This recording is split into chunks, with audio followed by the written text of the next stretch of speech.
Indonesia memasuki babak baru dalam sejarah militernya. Jepang, yang dikenal konservatif dalam kebijakan ekspor pertahanan, dikabarkan telah siap mengirim kapal selam kelas Soryu dan 8 fregat tempur modern ke Indonesia. Langkah ini bukan sekadar transaksi militer, tetapi merupakan sinyal penting bagi kawasan. Indonesia mulai menegaskan peran strategisnya di kancah geopolitik Asia Pasifik.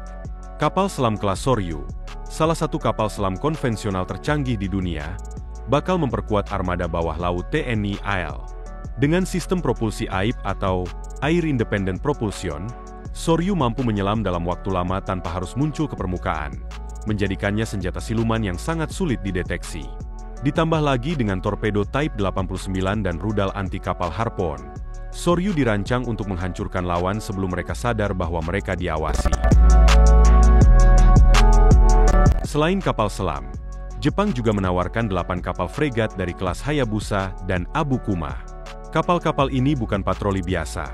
Mereka dilengkapi rudal anti kapal, sistem sonar anti kapal selam, dan kemampuan manuver tinggi. Dalam skenario tempur laut modern, kecepatan reaksi dan deteksi dini adalah segalanya, dan fregat ini memiliki keduanya. Indonesia sedang naik level. Dari sekadar pengamat strategis di jalur sibuk Selat Malaka dan Laut Natuna, menjadi pemain aktif dengan daya gentar yang nyata. Kawasan mulai menyadari pergeseran ini. Laut Cina Selatan yang selama ini jadi ajang tarik-menarik kepentingan global kini, memiliki aktor baru yang lebih siap. Negara-negara seperti Tiongkok mulai menunjukkan kecurigaan. Amerika Serikat mencermati dengan penuh perhatian. Negara tetangga seperti Singapura, Malaysia, dan Australia mulai menilai ulang peta pertahanan mereka.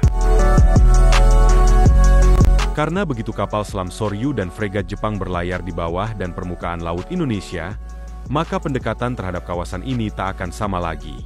Namun, pertanyaannya, apakah ini sekadar kerjasama pertahanan biasa?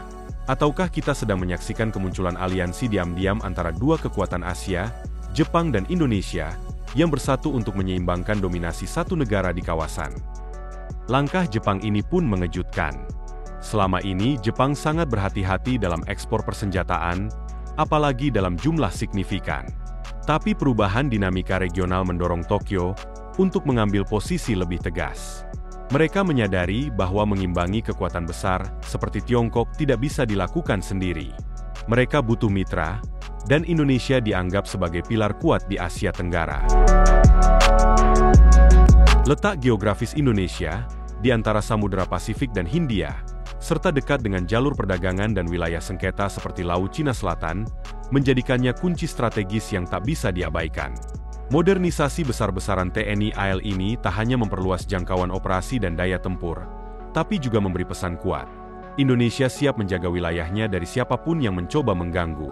Kita tidak lagi bermain bertahan. Kita mulai memainkan strategi ofensif-defensif, menjaga wilayah dengan keunggulan teknologi dan kapabilitas. Namun tentu saja, setiap kekuatan datang dengan konsekuensinya. Penguatan militer Indonesia akan memicu respons regional. Negara-negara lain mungkin melihat ini sebagai perlombaan senjata, atau bahkan ancaman potensial. Tapi justru dengan keseimbangan kekuatan, potensi konflik bisa diredam. Perdamaian hanya mungkin jika semua pihak tahu bahwa Indonesia tidak mudah dikalahkan. Transformasi ini bukan hanya tentang senjata dan kapal. Ini tentang posisi Indonesia dalam tatanan global baru. Dunia perlahan beralih dari dominasi satu kutub ke era multipolar. Dalam perubahan itu, Indonesia memilih untuk tidak menjadi penonton. Kita bangkit, kita memperkuat diri. Dan dengan hadirnya teknologi mutakhir dari Jepang, serta kemampuan domestik yang terus berkembang, Indonesia kini memiliki syarat lengkap untuk menjadi poros kekuatan maritim Asia. Kita bukan penjajah, bukan pemicu konflik, tapi penjaga stabilitas dengan kekuatan yang harus diperhitungkan. Bayangkan, satu kapal selam Soryu beroperasi di Samudra Hindia atau Laut Natuna, diam tapi mematikan. 8 fregat cepat berpatroli dari Aceh sampai Papua. Di udara, drone tempur dan jet Rafale menutup celah. Indonesia bukan lagi wilayah yang bisa diabaikan dalam strategi militer kawasan. Inilah momentum kebangkitan kekuatan Indonesia. Sebuah titik balik ketika kita tidak lagi menunggu. tapi mulai menentukan arah. Jika kamu percaya bahwa Indonesia pantas punya kekuatan militer setara negara-negara besar dunia, dukung terus upaya modernisasi ini. Karena kekuatan militer bukan sekadar angka, tapi soal harga diri bangsa. Apakah ini akan memicu perlombaan senjata, atau menjamin stabilitas baru di Asia Tenggara? Pertanyaan besar muncul di tengah arus kabar mengejutkan dari kawasan Asia Timur dan Asia Tenggara. Apakah penguatan militer Indonesia dengan bantuan teknologi tinggi dari Jepang akan menimbulkan persaingan persenjataan baru, ataukah justru menjadi kekuatan penyeimbang yang menghadirkan ketenangan di tengah ketegangan kawasan? Satu hal yang pasti, Indonesia kini bukan lagi negara yang bisa dipandang sebelah mata. Ini adalah momentum transformasi, di mana kekuatan militer tak lagi diukur semata dari jumlah prajurit atau kapal, tapi dari kecanggihan sistem, strategi modern, serta diplomasi yang tajam. Indonesia tidak sedang mencari konflik, tapi negeri ini sudah siap menghadapi ancaman apapun yang datang. Dengan kapal selam siluman, fregat cepat, radar mutakhir, dan semangat juang bangsanya, Indonesia mengirimkan sinyal ke seluruh dunia. Kami berdiri, kami siap, dan kami tidak akan menyerah. Salah satu mitra strategis Indonesia, Jepang, selama ini dikenal sangat selektif dalam menjual sistem pertahanan ke luar negeri. Namun kini, mereka siap membuka pintu.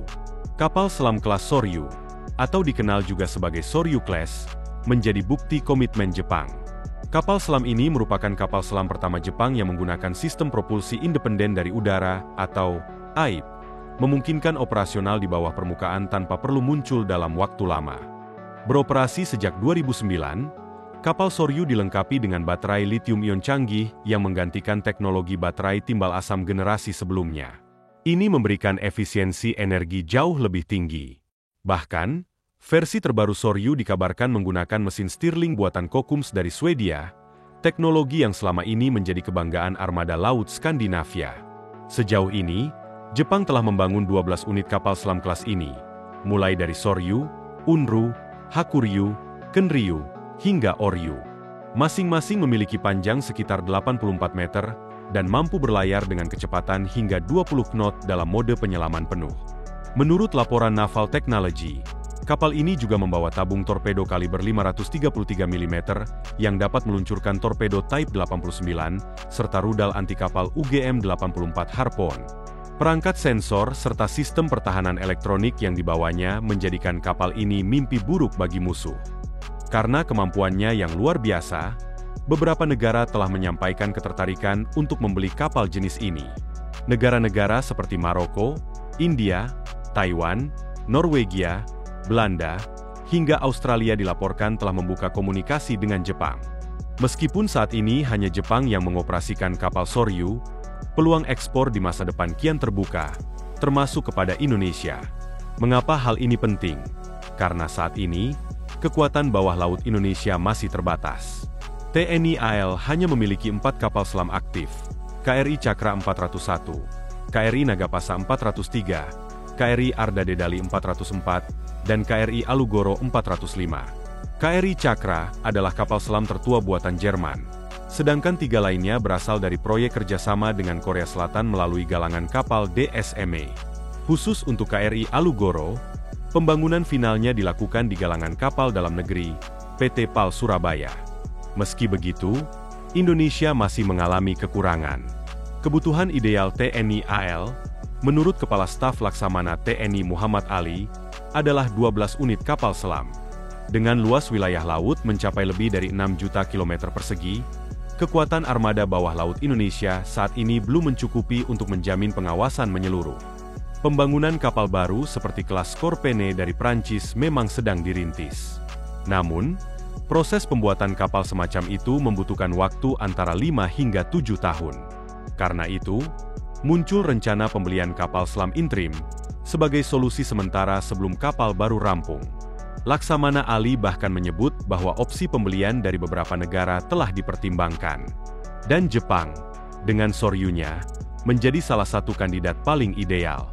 Tak hanya kapal selam, Indonesia dan Jepang juga disebut tengah menjajaki kerjasama pembuatan fregat tempur canggih.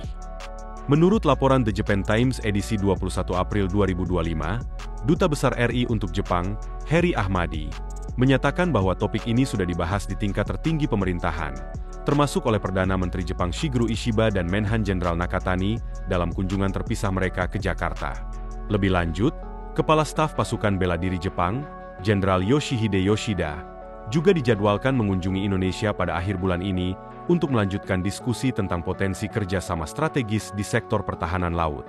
Kemungkinan pembangunan bersama atau alih teknologi terbuka lebar, dan ini bisa menjadi lompatan besar dalam kemampuan industri pertahanan nasional Indonesia.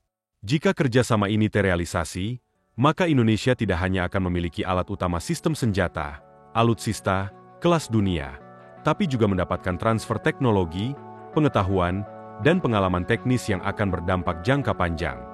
Namun semua itu datang dengan tanggung jawab besar. Kawasan akan mulai melihat Indonesia dengan lensa berbeda. Negara-negara seperti Tiongkok mungkin akan menganggap penguatan ini sebagai langkah antisipatif terhadap dominasi mereka. Amerika Serikat, meski belum memberikan pernyataan terbuka, tentu memantau perkembangan ini dengan saksama. Negara tetangga seperti Australia dan Singapura pasti juga mulai menyesuaikan kebijakan pertahanannya. Tapi satu hal yang jelas, ini bukan tentang perang. Ini tentang deterrence, kekuatan untuk mencegah konflik. Dengan alutsista kelas atas, Indonesia tidak lagi menjadi target empuk, melainkan menjadi benteng stabilitas kawasan. Kekuatan adalah bahasa universal yang dipahami semua pihak. Kita tidak sedang mempersiapkan diri untuk menyerang, tapi siaga menjaga kedaulatan. Ketika kekuatan bersanding dengan niat damai, itulah kombinasi terbaik untuk menghadirkan keamanan sejati di Asia Tenggara.